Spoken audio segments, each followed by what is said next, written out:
Nigeria is a continuum.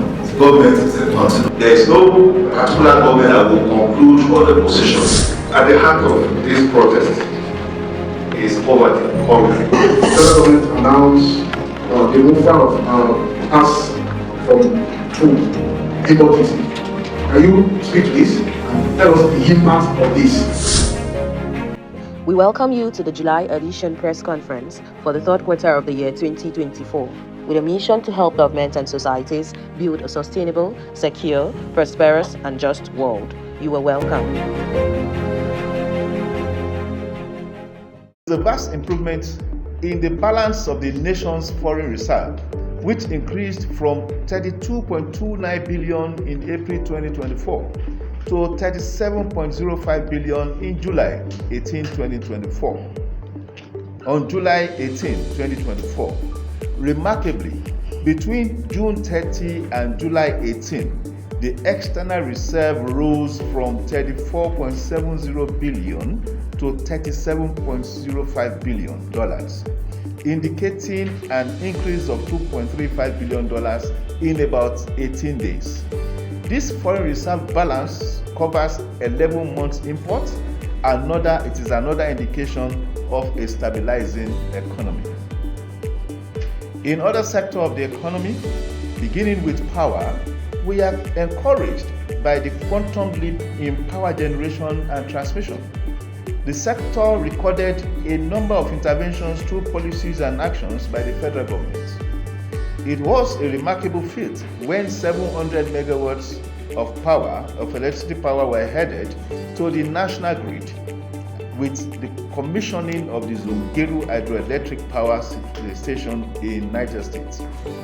In addition, the power sector also recorded the commissioning of 2 substations in Kebbi and Abuja in Lagos State to consolidate the nation's electricity distribution capacity.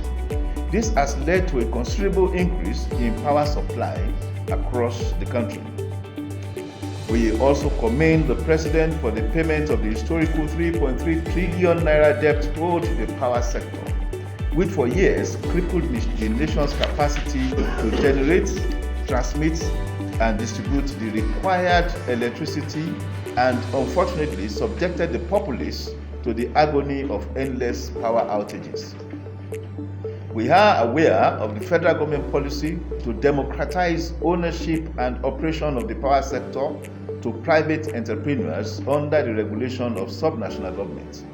We are very optimistic that the national electric power supply will be further enhanced if the current initiative to transfer ownership and management of power assets to private activities, to private entities, succeed under the regulatory supervision of the states. We have observed an evolving paradigm in the nation's economic template. The recent announcement of employment opportunity for 30,000 fellows that have graduated from cohort 1 of the ongoing 3 million technical talents program under the Ministry of Communication, Innovation and Digital Communication. This is indicative of an economy that is producing digital talents for both domestic and global engagements.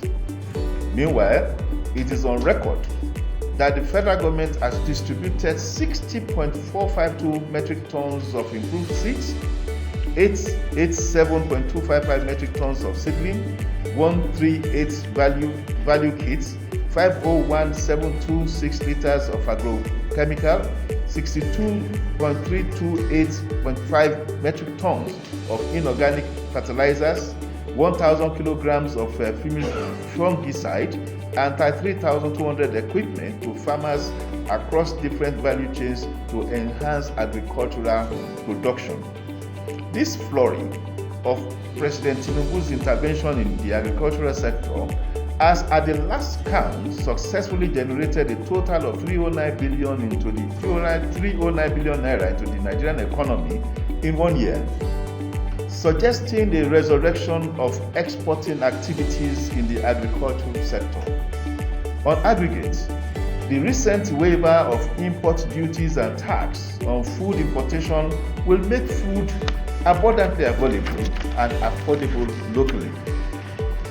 Grounded on this projection, is also the $20 billion foreign investment commitments the federal government had secured to revolutionize the agricultural sector in the bid to ensure food security in the country and to reinvent Nigeria's pride of place as the agricultural giant of Africa. Besides, the creation of the Ministry of Livestock Development may have opened a new vista in the concerted effort to advance agriculture. This initiative reveals the true intention of the President to harness Nigeria's huge livestock potentials and to find a lasting solution to the incessant farmer-herders clash in the country, as well as reinforce the value chain that will create more employment opportunities in that sector. We are, however, compelled by prevailing circumstances to register our displeasure over the inability of the subnationals to complement the efforts of the federal government in boosting agriculture. We therefore call on state governors and local government administrators to utilize the financial opportunity presented by the tremendous increase in their various allocations from FARC to support the exemplary efforts of the federal government towards massive food production. On transportation, the reopening of the Lagos-Kano railway line is considered another milestone in the effort by the federal government to prosper the national economy. This is best appreciated within the context of the contribution of the Lagos-Kano railway line to the historical, economic, social, political, and cultural development of Nigeria. The facilitator of social and cultural integration between and among various ethnic groups along the Lagos-Kano railway route was legendary and also contributed immensely to the cementing of national unity. We commend the President for this landmark achievement. In the education sector, the establishment of Nigerian Education Loan Fund may indeed be the game changer to facilitate access to education. Impressively, within a short period of its establishment, applicants have started receiving credits for school fees and upkeep. This is revolutionary, and all Nigerians must applaud this. Gentlemen of the press, let us not forget that the federal government only a few days ago opened the portal for a reinvigorated National Youth Investment Fund to be administered by the Ministry of Youth Development. It was a 75 billion naira funding initiative for young business owners, which former President Muhammadu Buhari introduced in 2020, but the Tinubu administration has now expanded it by about 50% to 110 billion naira in order to accommodate more beneficiaries among the youth demographic. The lifeline handed Dangote and other refineries that will see them getting crude oil from NNPC Limited in Naira underlines the President's pro-business mindset at a time many people were worried about the damage the rift in the petroleum industry could inflict on Nigeria's quest for improved foreign direct investments. We consider this policy as not only momentous, but a practical economic intervention that will go a long way to eliminate the need for international letters of credit, as well as saving the country's billions of dollars that may have to be committed to importing refined oil. This will also reflect on the pump price of petrol going forward.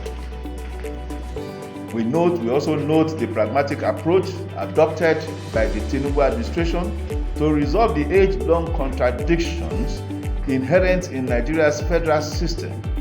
The President's decision to approach the Supreme Court concerning the financial autonomy for the 774 local governments. This for us is an exemplar of wisdom and goodwill. We therefore call on state governors to wholeheartedly embrace the judgment of the Supreme Court and also cooperate with the federal government in ensuring disbursement of the funds. From the foregoing, it is obvious that the policies conceived, deployed, and being implemented by the Tinubu administration do not only appear to be functioning, but also by our estimation are impactful. It shows a clear understanding of the constricted economic models that were implemented over the years, which more or less had limited our development and growth potentials. For us, the policies being implemented are enablers of an enhanced economic drive that will ensure broader prosperity and wealth creation for all Nigerians. However, as the President had noted previously, to accomplish the envisaged era of economic growth and prosperity, therefore, there is a need for all Nigerians to commit to this vision as it evolves. By our understanding, it may be slow, it may be painful, but it is certain that as a people, we will witness this upcoming period of economic upsurge and prosperity. Those who want to protest have the right to protest, but this must be done in the appropriate context. The protest should be anchored on substantive rationale or reasons that are achievable. Based on this, we appeal for patience so as not to disrupt the gathering momentum being built in the nation's economic sphere that may be counterproductive. Thank you very much, gentlemen of the press, for your very good time.